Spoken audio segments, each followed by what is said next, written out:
Halo, Assalamualaikum warahmatullahi wabarakatuh. Di video kali ini saya akan menjelaskan mengenai sistem reproduksi wanita dan proses pembuahan. Nah, sebelum ke video intinya, saya akan memperkenalkan diri saya terlebih dahulu. Perkenalkan, nama saya Saumianisa dengan NIM 1320269, mahasiswa semester 2 Akademik Bidanan Mulia Madani Yogyakarta. Yang pertama, saya akan menjelaskan mengenai genetal eksternal. Nah, ini adalah gambar genetal eksternal. Genetal eksternal juga disebut dengan sistem reproduksi wanita bagian dalam atau vulva. Nah, vulva ini adalah organ yang tampak dari luar dan berbentuk lonjong dengan ukuran panjang dari muka ke belakang. Vulva juga dibagi menjadi mons pubis, labia mayora, labia minora, klitoris, uretra, himen, vagina opening, perineum, dan anus. Kemudian mons pubis. Mons pubis ini adalah bagian yang menonjol di bagian sistem pubis. Bagian ini terdapat jaringan lemak dan ditumbuhi rambut saat pubertas. Fungsi rambut tersebut adalah untuk menyaring kotoran yang akan masuk ke dalam vagina. Selanjutnya ada labia mayora.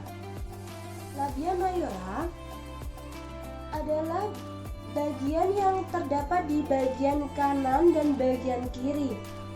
Fungsinya sebagai penutup dan melindungi struktur genital internal. Selanjutnya ada labia minora. Labia minora ini merupakan lipatan tipis yang terdapat di dalam labia mayora di sebelah sini. Dan labia minora ini terdapat otot polos dan serabut syaraf yang berfungsi untuk menghasilkan pelumas saat berhubungan seksual. Selanjutnya ada klitoris. Klitoris adalah organ kecil yang terletak di atas labia minora di sini. Nah, ini terdapat pembuluh darah dan syaraf sehingga sangat sensitif terhadap rangsangan. Selanjutnya ada uretra. Uretra adalah bagian yang berfungsi untuk mengeluarkan air seni atau air kencing. Selanjutnya ada himen. Himen merupakan batas antara genital eksternal dan genital internal. Himen juga merupakan selaput yang menutup intoritas dan berfungsi sebagai jalan keluarnya saat menstruasi atau darah menstruasi. Selanjutnya ada vagina opening. Vagina opening adalah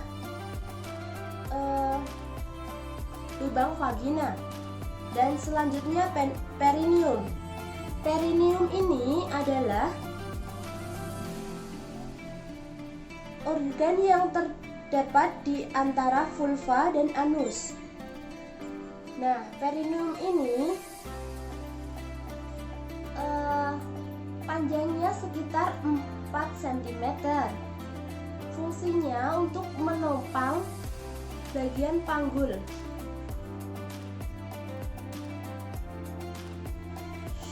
Selanjutnya, saya akan menjelaskan mengenai genital internal. Nah, genital internal ini terdapat bagian-bagian yang sangat penting. Yang pertama ada vagina. Vagina atau bahasa lainnya adalah liang kemaluan. Nah, vagina ini merupakan jaringan otot yang sangat elastis berupa penghubung dari vestibulum ke uterus. Nah, fungsinya sebagai penetrasi penis saat bersegama. Selain itu juga tempat keluarnya darah saat menstruasi. Di dalam vagina, bentuknya terdapat lipatan-lipatan seperti ini, itu dinamakan dengan rugae. Dan di tengah-tengahnya juga ada bagian yang lebih keras, namanya columna rugarum. Lipatan-lipatan ini nantinya akan melebar saat persalinan. Yang selanjutnya ada cervix. Cervix ini merupakan bagian uterus yang menonjol keluar ke arah vagina seperti ini. Nah, fungsinya sebagai bibir tempat keluarnya darah saat menstruasi. Selanjutnya ada uterus. Uterus merupakan tempat untuk tumbuh dan berkembangnya janin. Dan apabila tidak dibuahi, ovarium akan meluruh dan terjadilah menstruasi. Uterus ini berbentuk seperti buah alpukat atau buah pir ya, dan ukurannya sebesar telur ayam dan berongga atau memiliki rongga. Kemudian ada ovarium. Ovarium ini adalah kantong telur yang berada di sebelah kanan dan sebelah kiri. Fungsinya untuk memproduksi hormon estrogen dan progesteron. Nah, ini besarnya sebesar ibu jari dan kira-kira panjangnya ada 4 cm serta tebalnya ada 1,5 cm. Selanjutnya ada tuba falopi. Tuba falopi yaitu organ yang menerima oosit yang diovulasi dan tempat terjadinya fertilisasi. Pembahasan kedua mengenai terjadinya pembuahan. Nah, di sini pria normal melepas 120 juta sel sperma yang akan menggunakan flagelnya ke dalam sel telur wanita. Dan di perjalanan sperma akan mengatasi hambatan-hambatan dari reproduksi wanita. Dan hanya ada satu sel sperma yang akan bisa berenang menuju ke sel telur. Untuk menembus lapisan telur, sel sperma mengeluarkan enzim. Setelah itu sperma membuat kontak dengan sel telur. Membran sel telur secara bertahap akan membuka sehingga sitoplasma dari inti sel sperma dapat masuk. Selanjutnya, sel kimia dihasilkan oleh sel telur. Untuk mematikan sel sperma, yang lainnya akan di sekitar telur, maka terbentuklah zigot dan terjadi pembuahan.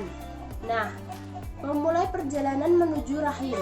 Dalam perjalanan, sel telur yang telah dibuahi membelah diri menjadi 2. Sel kemudian menjadi 4, kemudian 8, akhirnya membentuk kumpulan sel yang banyak. Disebut stadium moral. Stadium moral akan membentuk blastula dan akan menempel pada endometrium. Selanjutnya di anterometrium akan membentuk blastula.